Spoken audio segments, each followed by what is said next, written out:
आदरणीय भाइयों एवं बहनों, शानशाह की कहानियों में आपका स्वागत है। आज मैं आपको 106वां संस्करण सुनाने जा रहा हूँ। कहानी में स्वभाववश की गई अनजानी भूल के प्रति प्रायश्चित पर प्रकाश डाला गया है।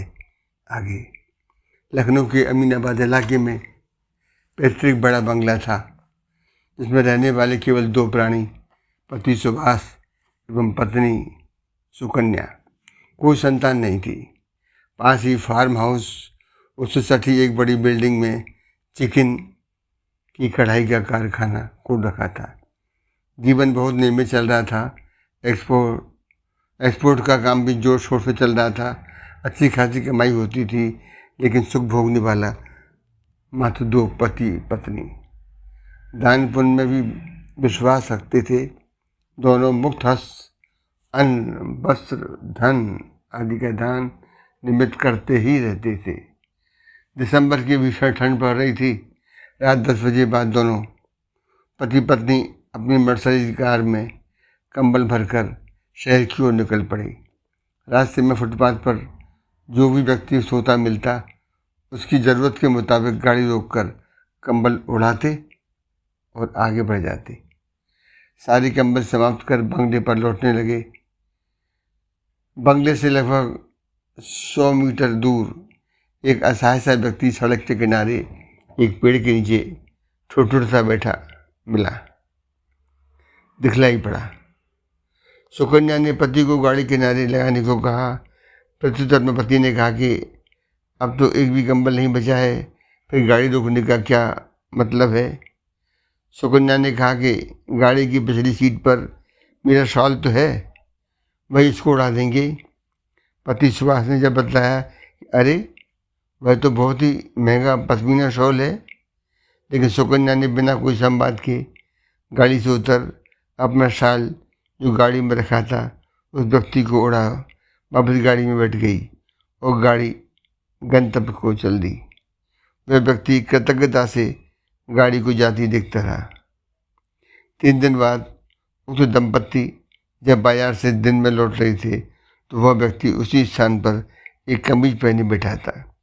शॉल गायब था, जिसे देख सुभाष पत्नी से बोला, उस दिन भावुक होकर आपने अपना कीमती शॉल भेंट कर दिया था, लेकिन इनको उसकी कोई कीमत नहीं होती।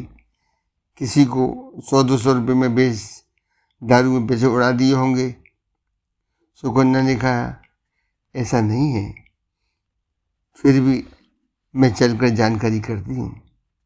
सुकन्या गाड़ी से उतरकर उस व्यक्ति के पास जाकर बोली, भैया वह शाल जो मैं आपको देकर गई थी कहाँ है। सुकन्या को पहचानते हुए उस व्यक्ति ने कृतज्ञतापूर्वक हाथ जोड़ते हुए हाथ के इशारे किया, तो सुकन्या ने पाया कि एक औरत खाट पर उक्त साल में लेटी हुई थी। उस व्यक्ति ने बताया कि वह उसकी पत्नी है। शरीर पर पूरे कपड़े न होने से आते जाते लोग गलत निगाह से देखते थे, इसलिए वह शाल उसे दे दिया है। मेरा क्या है, मुझे तो ठंड सहन करने की आदत है। व्यक्ति की बात सुन सुभाष को अपनी संकुचित सोच पर शर्म महसूस हो रही थी। अतः उस व्यक्ति को अपने बंगले पर आने का आग्रह किया कि वह सामने वाली बंगले में हम रहते हैं, कोई ऊनी कपड़ा आपको अभी देते हैं, आप अभी वहाँ पहुँचो।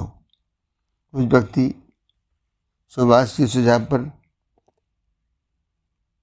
अत्यंत प्रसन्न हुआ तथा गाड़ी के पीछे पीछे बंगले पर जो करीब 100 मीटर दूर ही था पहुँच गया।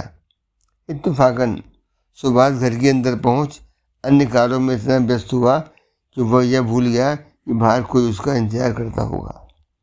वह निर्धन भिखारी कंबल की कल्पना करते करते बंगले के बाहर ही सुबह तक बैठा बैठा ठंड के कारण अकड़ गया। अन्य दिन तो वह भगवान के भरोसे ठंड से सामना करता था, लेकिन आज वह भगवान को भूल कंबल को पाने की आस में स्वाभाविक रूप से अधिक ठंड महसूस कर अकड़ गया।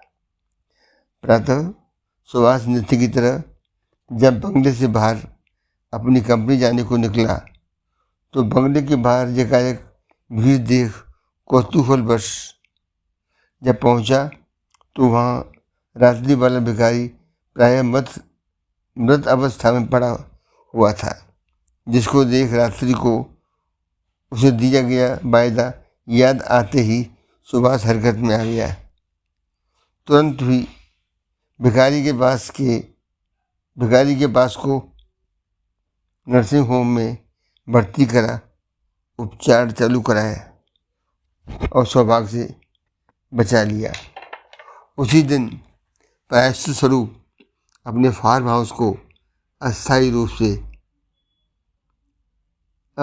रूप से नए शेल्टर हाउस में सुव्यवस्थित कर अपने एरिया के सभी वो लोग जो फुटपाथ पर सोते दिखे अपने फार्म हाउस में रात्रि शरण की याचनापूर्वक व्यवस्था की। गर्म कपड़ों के अलावा भोजन भी जरूरतमंदों के लिए भिजवाया और धन का सदुपयोग कर शांति का अनुभव किया।